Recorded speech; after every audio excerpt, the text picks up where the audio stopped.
Yo, what's up guys? You got Pokeaim here. So with Pokemon Brilliant Diamond and Shining Pearl right around the corner, I thought I'd make my list of the top 10 Pokemon that I'm most excited for or that are returning in the game. Now this is my opinion, however I do want to know yours, so down below in the comment section let me know the top 10 Pokemon that you are most excited to come back, whether it's for competitive reasons, which a lot of the Pokemon in here are for, or you just simply like them. Let me know. And also feel free to leave a like and subscribe if you do enjoy this type of content. I post Pokemon content daily. I just want to preface this list by saying that Deoxys and Arceus are not on the list, and while we do know that Pokemon Brilliant Diamond and Shining Pearl are going to have the original 493 Pokemon, we still don't know yet if they're going to be like alternate forms, so who knows, maybe they'll be in the Alolan Muck or the Alolan Ninetales that we could still use in the game, or Alolan Sandslash, etc. But I have no idea. Anyway, let's get right into this list. So my first Pokemon is Forretress. I am very excited for Forretress to return. Main reason why Forretress is number 10 on this list is because entry hazards. With Ferrothorn no longer being in Pokemon Brilliant Diamond and Shining Pearl, not that it ever was, something else is going to have to step up as the main spiker. Now Skarmory is obviously right there, but Forretress brings a few other things to the table.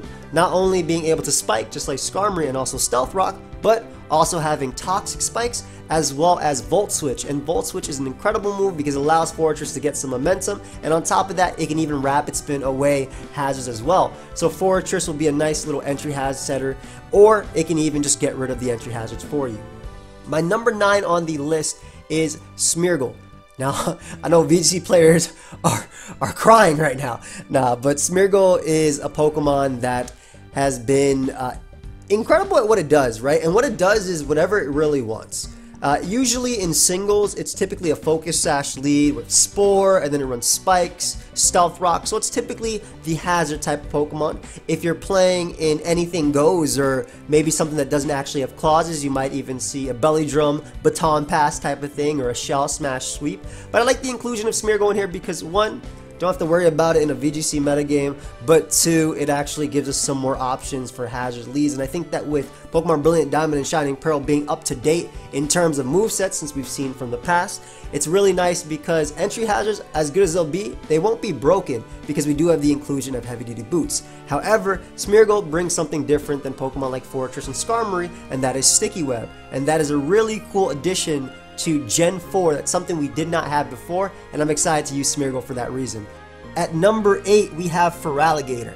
Now obviously Feraligatr is probably not the starter you expected me to put up here, but Feraligatr has gotten quite a buff since, you know, Gen 4, even though it came out in Gen 2, but it's had a buff since the last time we had Pokemon Diamond and Pearl, and that's that this Pokemon has Sheer Force, and Sheer Force is so nasty with this Pokemon's move pool, with Liquidation and Ice Punch being boosted by it, as well as Crunch. Feraligatr also has options like Swords Dance and Dragon Dance, and I'm excited to see how this sweeper plays in the metagame where it doesn't have to worry about Toxapex walling it or Ferrothorn walling it if it decides to drop Superpower for whatever reason. Of course, Rotom Wash will be in Pokemon Brilliant Diamond and Shining Pearl, and I'm pretty positive it's going to be Water and Electric instead of the Electric Ghost that it was back in Gen 4, but that's still pretty exciting for Feraligatr either way, because it doesn't really have to compete with power creep, right? In the current generation, we have some strong water types like Urshifu that really give it some competition. Of course, obviously this Pokemon is also not in the game currently, which is why it's on this list, but even if it was in the game, you have Pokemon like Urshifu that really give it competition, but now doesn't have to worry about anything like that. Speaking of starters, we have Empoleon as my number, what is that, 7?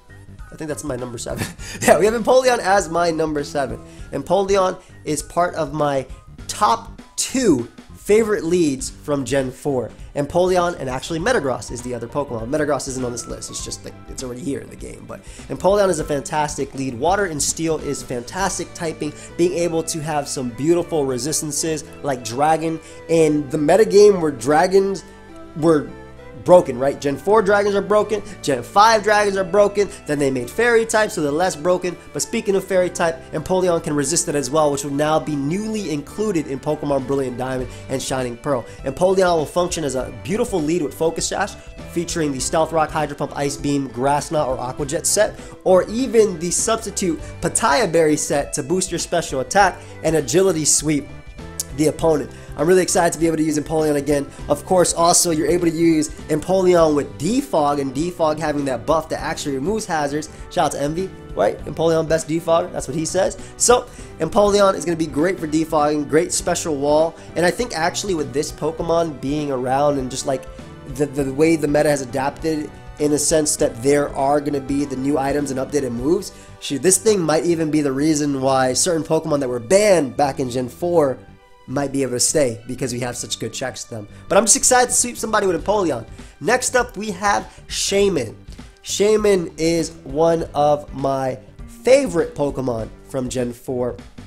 Base 100 across, you know, the entire thing, going around all its stats. And I love Shaman particularly because it's annoying. Right, it's one of those things that you just love because, wow, that's so annoying. I love that because it can leech seed and protect, and Ferrothorn's not going to be in the game, but this is basically your Ferrothorn. I swear I ran physically defensive Shaman at points, and not only that, you can beat Pokemon you're not supposed to beat due to Seed Flare. Seed Flare being able to have that chance to drop your opponent's special defense. It is a 40% chance to drop your opponent's special defense. So really nice for this, being able to even potentially beat like Dragons 1v1 just because of the special defense drop. So the set that I used to love with Shaman was Protect, Leech Seed, Seed Flare, and then Hidden Power. Hidden Power should be in the game. Obviously currently Hidden Power is not in the game, but with the game already showing that Return is coming back, and Frustration obviously if Return's coming back, I'm assuming Hidden Power is going to be in the game just because of, you know, the Salation Tower. We have the unknowns, like they're just going to, what is Unknown going to have if it's not there? But yeah, I'm excited to use Shaman. I think that, again, with there not being this insane power creep and these Pokemon like Corviknight that can infinitely wall it and take its PP from Seed Flare via pressure, I think it's going to be a really nice Pokemon, and I'm excited to see and try out different Shaman builds. Honestly, this was one of my favorite Pokemon to EV back in the day because you could either run really offensive or just make it bulky to be able to eat like just random hits, and I absolutely love this Pokemon a lot. Now this next Pokemon on the list is probably something that a lot of you are written down below, and that is Staraptor, a powerful Staraptor. Now while Staraptor is not in Gen 8, though some say it is because Galarian Zapdos is there and it kind of has taken the role of what Staraptor does, if not better because of the Defiant and the Stab in close combat. Staraptor is one of the most powerful early game birds that we have. With Reckless and Double Edge and Brave Bird, it hits incredibly hard.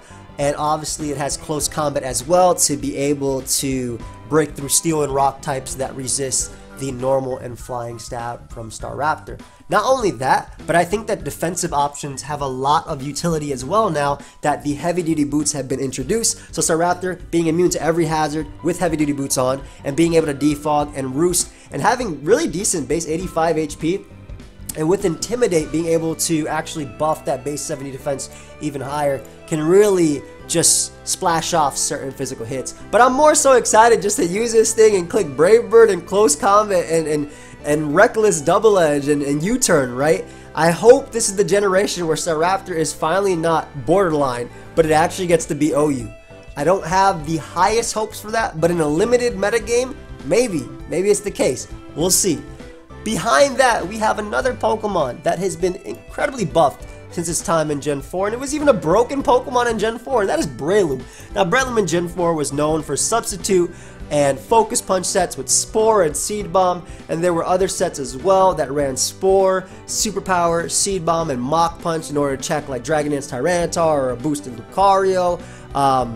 And even on top of that, we have Facade sets as well. And then you fast forward a little bit, and now Breloom has access to Technician. So now, on top of Toxic Heal or Poison Heal, Toxic Orb sets being very annoying to deal with, on top of that, now you have to deal with those Technician boosted Mach Punches. That's gonna be great because Breloom has a lot of moves that get buffed by that, right? Rock Tomb, Bullet Seed, and Mach Punch are the big ones that come to mind, with obviously the 100% accurate Spore in order to put your Pokemon to sleep.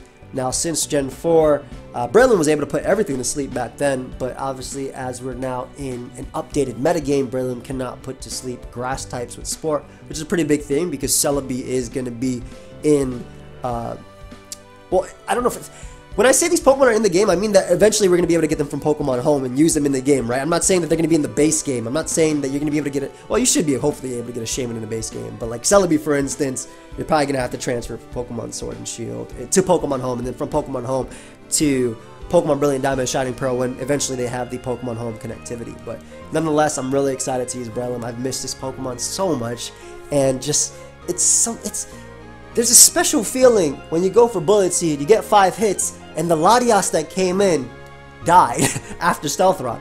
Love Latias, but I had to say that example. Next up, we're on number 3, and that is Manaphy. Manaphy is a Pokemon that I am very, very, very excited to try out. Now, in this generation currently, Manaphy is not in the game. And also, there's also no Tailglow in the game currently.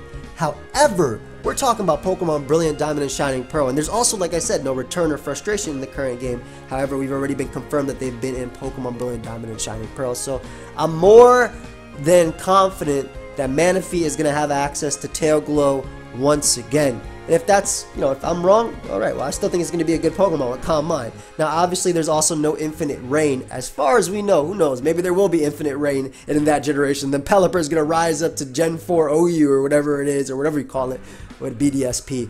But Manaphy is a Pokemon that was previously banned. Back then, it's actually used in DPP Ubers, but in a metagame where there's no Toxapex, I don't need to run Psychic coverage. There's no Ferrothorn, I don't gotta run Hidden Power Fire coverage, and I can get away with Surf, Ice Beam, and Energy Ball and have perfect neutral coverage versus everything not named Shedinja. This is Manaphy's time to shine, and it's bulky, base 100 across the board. You can EV this thing to hit everything. I'm sure if there was a legitimate metagame in this, like if this was actually like the main meta that people did in 6v6, Manaphy would end up being banned. But excited. That's the Captain of the Bronze Beartix right there for those that might know what I'm talking about. But also just a good Pokemon in general, and I think there's a lot you can do with it. I'm also excited to see how Rain teams develop if there is no Infinite Rain turns, whereas it's more updated. It's just the 5 turns of Rain that we have. 8 if you have Damp Rock. Maybe we might even see some Rain Dance U-turn sets with Momentum to help out the remainder of the team. But nonetheless, I think that Manaphy is a solid Pokemon, and if Hidden Power is back, you might even see random Hidden Power Electric as a means of dealing with Gyarados, but Energy Ball is just good either way, and it gives you that neutral move versus Empoleon and Gyarados, while also giving you a stronger, super effective attack versus Suicune.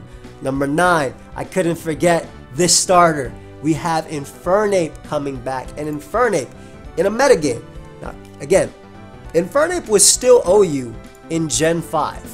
Right, even with Landorus, right, even with Latios being in the tier and being OU, right, Infernape was OU for a while, and then we had power creep happen, and we had some insane Pokemon come out, Toxapex, Tapu Fini, and this Pokemon just kind of fell off. It kind of just fell off. It's not that it was weak, it just wasn't strong enough to do much, and its best item, which is the Life Orb, is kind of a bad item right now because Infernape, basically with Hazards being in the game, and there's Rocky Helmet, there's Rough Skin, there's Landorus Therian form, right? You're not really able to do much with this Pokemon. However, I'm very excited to actually try out this Pokemon itself because there is no more Toxapex. Alright, and while there are still Pokemon that have been its natural enemy since forever, aka Starmie, aka Tentacruel, I'm excited to click Choice Band Close Combat with my friend Infernape, U-Turn, Stone Edge, Scarf Ape, Mix Ape with Fire Blast. If Hidden Power's in there, Hidden Power Ice for Dragonite coming in, which also has multi-scale now, so that's going to be very interesting to see how that ends up going. But I think that Infernape can really do some beautiful things, especially when it doesn't have to deal with potential speed ties from Pokemon like Keldeo and Terrakion because they're not in Gen 4 and below. So I'm excited to see everybody's, well, it's not everybody's favorite monkey Pokemon, let's not assume. I like Slacking a lot too. Slacking honorable mention, not on the list, but honorable mention. But Infernape is going to be an incredible Pokemon and so fun to use. I think this is one of the most satisfying Pokemon to use too. And you remember in the anime when this thing would go into blaze range and just cook everything while it was fighting. Absolutely beautiful Pokemon. And we're finally in a metagame where base 104 attack and base 104 special attack is still considered strong, which is awesome, right? right now that's considered average, right? At best, that'd be considered average in Generation 8. But going back into Generation 4, and we're able to see this Infernape, and we're able to see the Pokemon shine once again. Number 1 on my list. Landorus might not be in this game, but there is another ground and flying type, and that is Gliscor. Now, why is Gliscor going to be number 1 on my list? Right? This Pokemon would be number 1 on my list even if Hidden Power, like let's say Hidden Power does still exist, which I'm banking on, the Hidden Power will exist. This Pokemon stays number 1 on my list. And if Hidden Power does not exist, this Pokemon is hella number 1 on my list. Basically, Gliscor had a pretty big buff between now and Gen 4. Back in the day, right? 2006, 2007, 2008, 2009, where everybody played, 2010. And that is the fact that it now has Poison Heal. So Gliscor has that beautiful, reliable recovery with a Toxic Orb, has the boosted facades that it can go for Earthquake. It is incredibly bulky and very tough to take down. It has a good speed tier, and special defensive can eat hits, physically defensive can eat hits. It can be a stall breaker with taunt plus roost. It can have knockoff. It has U-turn for momentum, can be a reliable stealth rocker, can be a reliable defogger. It is one of the best Heatran switch-ins in current gen. And even when Z-moves were around in Gen 7, it was one of the best Heatran switch-ins as well, because it still didn't die if it ran max special defense. And it's just a Pokemon that does not die, and on top of that, it's probably going to get a few buffs. Like, I'm assuming it's going to get dual wing beat, which I don't think is the strongest thing for Gliscor. However, it is really nice in a metagame where Breloom's probably going to be really good, and you can just bop it, even if it's behind a sub, because the first one breaks a sub, the second one breaks Breloom in half, right? So Gliscor is going to be my favorite returning Pokemon, both for competitive, and I love this Pokemon. I think it's just an incredible Pokemon, right? And just to be able to Swords Dance, Roost, Earthquake, Facade. I'm sure we'll see a lot of Gliscor versus Gliscor wars with Ice Fang via Ice Fang. I'm sure you'll see this Pokemon paired a lot with Magnezone in order to beat Skarmory. And just, even though you could beat Skarmory anyway, but Skarmory might even be able to beat it now because it runs the Iron Defense Body Press set. So it's such a cool thing to think about. That's why I'm so excited about this, because it's so cool to think about that the metagame matchups that we knew back in Gen 4 are going to change completely.